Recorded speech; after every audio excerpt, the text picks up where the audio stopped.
selamat pagi Bapak Ibu pengunjung rencana Puskesmas Sidayu yang sedang menunggu antrian panggilan di Polri.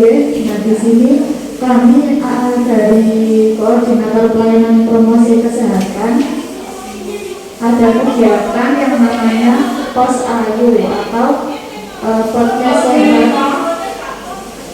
Puskesmas Sidayu. Nah, Pos Ayu ini adalah kegiatan penyuluhan di dalam gedung yang sasarannya adalah Bapak Ibu yang ada di ruang tunggu rawat jalan Puskesmas.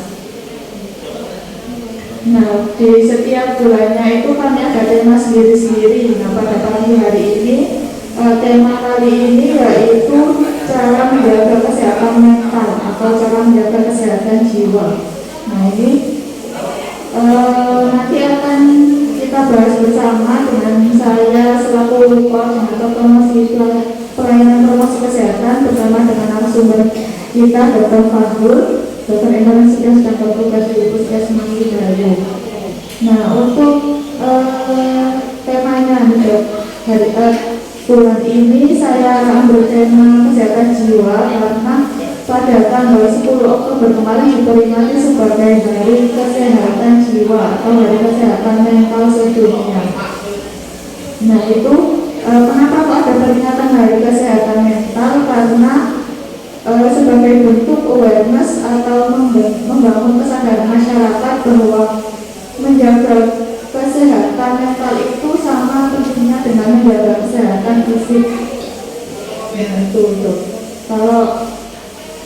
Kalau sebenarnya dari pengertian sehat itu sendiri kan tidak hanya sehat secara fisik ya. Ada sehat secara mental, kemudian secara spiritual, kemudian secara psikologis. Nah, itu sehat itu sebenarnya kompleks, bukan hanya secara fisik. Nah, mungkin untuk awalnya Dr. Fadul ada yang mau disampaikan dulu. Terima kasih Mbak Ida. Jadi untuk kesehatan mental anak sekarang itu punya mental illness ya. Jadi di Indonesia ini masih kurang aware ya, maksudnya kurang peduli kalau di Indonesia ini pada kesehatan mental itu sendiri.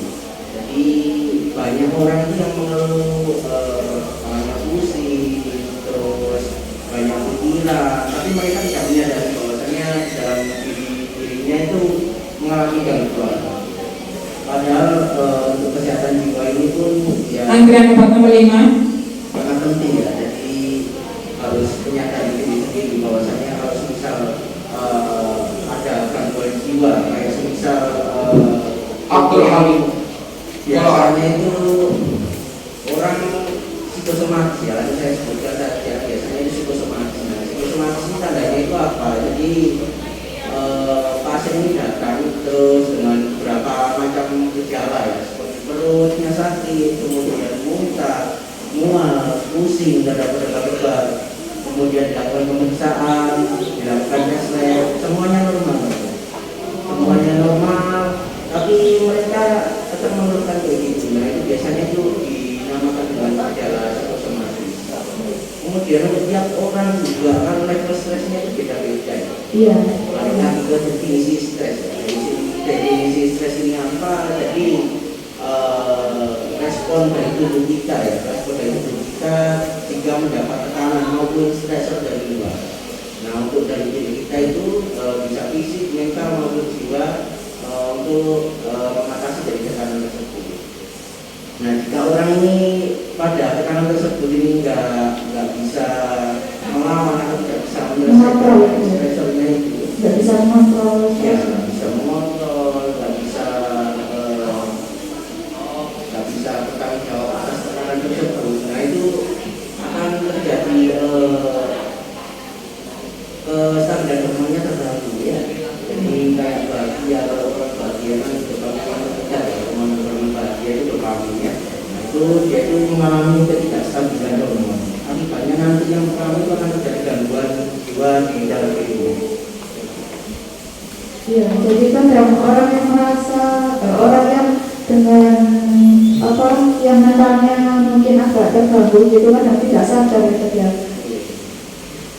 Padahal kalau dari pemeriksaan fisik semuanya normal seperti yang diceritakan tadi, ternyata ada yang tidak beres dengan fisik, dengan mentalnya atau dengan psikisnya. Nah, kalau gangguan jiwa itu tadi kan ditandai dengan gangguan pikiran, ya, gangguan pikiran, gangguan perasaan atau tingkah laku yang mengakibatkan penderitaan dan pengambilan fungsi pekerjaan sehari-hari. Jadi si penderita gangguan jiwa ini itu juga kesehariannya itu terganggu ya, kesehariannya terganggu, tidak bisa mungkin yang masih sekolah mungkin tidak bisa mengikuti pelajaran dengan baik, yang bekerja tidak bisa fokus bekerja karena terlalu banyak stresor tadi ya, karena stres kan juga merupakan salah satu bentuk gangguan jiwa.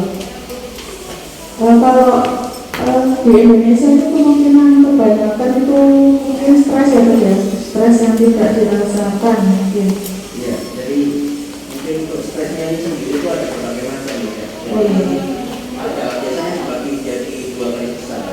Jadi ada yang di dalam mayor maupun di dalam minor ya. Kalau minor itu biasanya itu kayak psikosomatis, kemudian ada juga itu orang yang depresi, yang depresi ini bisa masuk mayor dan minor tergantung dari durasinya gitu. Kemudian ada PTSD ini juga contohnya itu kayak orang ketika setelah kecelakaan di tempat jalan tersebut. Nah, orang itu akan mengalami trauma pada jalan tersebut sampai beberapa bulan, sampai beberapa bulan jangka waktu tertentu dia Tidak mau lewat di situ. Terus ada juga orang yang kayak misal tentara, perang di negara mana, dia itu habis pulang dari perangnya itu waktu mau tidur itu dia akan mimpi burung, terus mimpi rokok, atau yang lainnya. Kalau misalnya kedalamannya ini biasanya ditandai dengan yang pertama itu aktivitas sehari-hari. Jadi pasti kayak mandinya, kemudian mandi itu bisa berjam-jam. Padahal kan nggak mungkin mandi sampai 3 jam. Terus tidak lupa sama badannya, kemudian pagabon juga namanya, kita itu pagabon ya, jadi mudah mandi di jalan tanpa sampai membawa sampah dari luar atau rumah. Iya, jadi stres itu bisa minor maupun mayor ya, ada yang bisa sampai misalnya ada pasien yang mau periksa gitu, terus saya kok sakit, kenapa? Nah itu ternyata asam lambungnya naik, dia merasa makannya itu sudah benar, tidak pedas, tidak tegur, kemudian tidak telat makan. Nah ini kenapa? Gitu kan? Sebetulnya mungkin bisa juga stres ini ya, tidak bisa menyebabkan, karena itu tadi penyakit mental itu sama tentunya dengan kita menjaga kesehatan fisik. Nah itu sama-sama penting. Nah kemudian bagaimana caranya biar kita itu tidak sampai stres gitu, maksudnya biar kita bisa mengendalikan stres yang ada di diri kita, karena kan setiap orang kan punya tekanannya masing-masing. Nah itu kan tergantung bagaimana diri kita mengontrol dari adanya tekanan tersebut. Iya, untuk mencegah dari stres itu ya. Jadi yang pertama jika ada tekanan maupun stresor dari luar, kita harus sadari bahwa yang pertama Ibu yang bisa umum. berpikir tenang. Kemudian jika misal ada sudah mengalami gangguan kayak tebal, kemudian muntah, masalah meninggal, kemudian perut, sampai jari dan yang lainnya. Yang pertama yang harus dilakukan itu datang terlebih dahulu ke fasilitas kesehatan, melakukan konsultasi di situ, diperiksa sampai lengkap, baru nanti kita tahu penyakitnya. Tentu yang pertama mendekatkan diri pada Tuhan ya. Namun jika jiwanya belum tertolong kan tidak mungkin bisa mendekatkannya. Pasti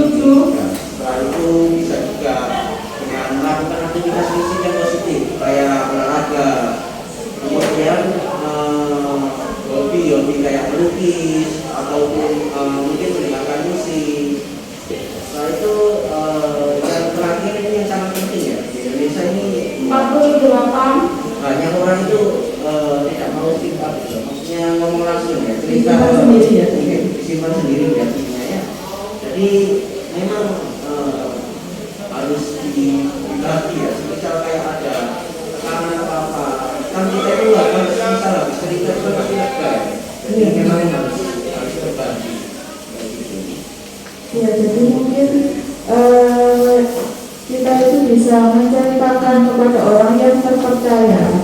Nah, mungkin misalnya yang baru anak-anak baru menginjak remaja dan menjadi dewasa kan pasti banyak mungkin membandingkan dengan diri dengan teman-temannya, kok teman saya begini, saya kok begini. Nah, itu mungkin bisa bercerita dengan orang-orang terdekat, mungkin kepada orang tuanya, mungkin kepada kakaknya yang mungkin lebih berpengalaman, atau kalau masih sekolah bisa ke guru BK Antrian nomor 7.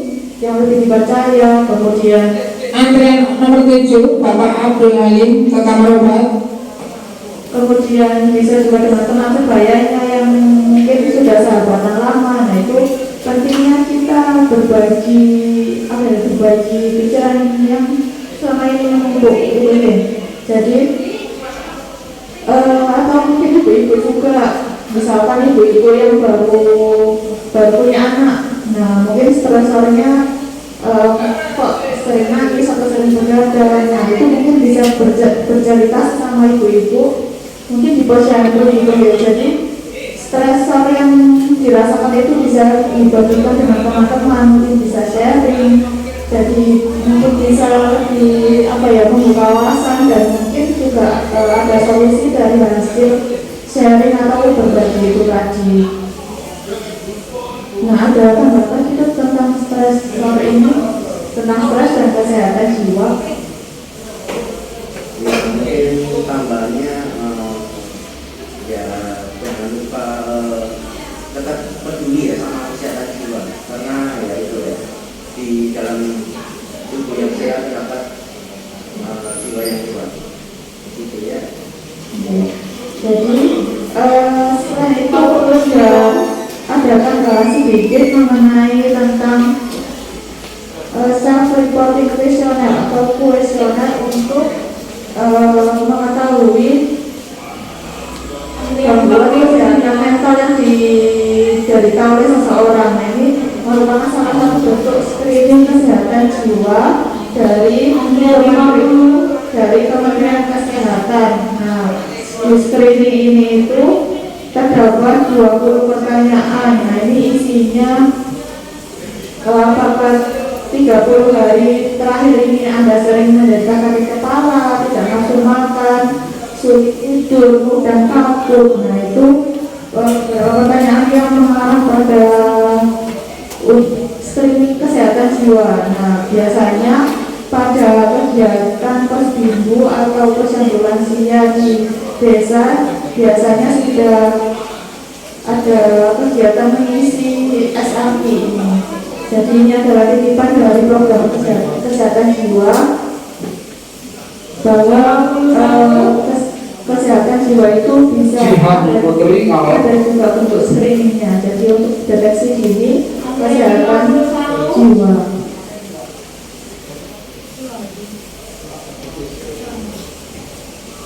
Nah, mungkin itu ada tambahan lagi,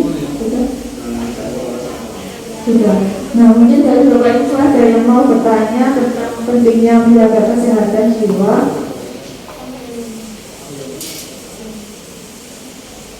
Nah, ada ya. Oke, karena mungkin masih jarang dibahas gitu ya tentang kesehatan jiwa, karena lebih banyak yang membahas tentang penyakit-penyakit yang berkaitan dengan fisik, yang berkaitan dengan kesehatan fisik. Padahal kesehatan jiwa atau kesehatan mental ini juga sama pentingnya dengan kesehatan fisik. Jadi kalau misalkan jiwanya terganggu atau mentalnya tidak sehat, nanti akan juga berpengaruh dengan fisiknya, seperti itu. Jadi Mari kita sama-sama menjaga kesehatan, baik kesehatan fisik maupun kesehatan mental, dengan cara kita menerapkan perilaku hidup kita sehat, bisa dengan olahraga, makan makanan yang sehat, kemudian bersosialisasi dengan orang lain. Nah, itu semuanya itu merupakan kegiatan-kegiatan yang dilakukan untuk menjaga kesehatan baik fisik maupun mental. Baik, Bapak Ibu, kalau misalnya tidak ada pertanyaan, ya kami akhiri. Mohon maaf kalau misalnya ada salah kata. Wassalamualaikum warahmatullahi wabarakatuh.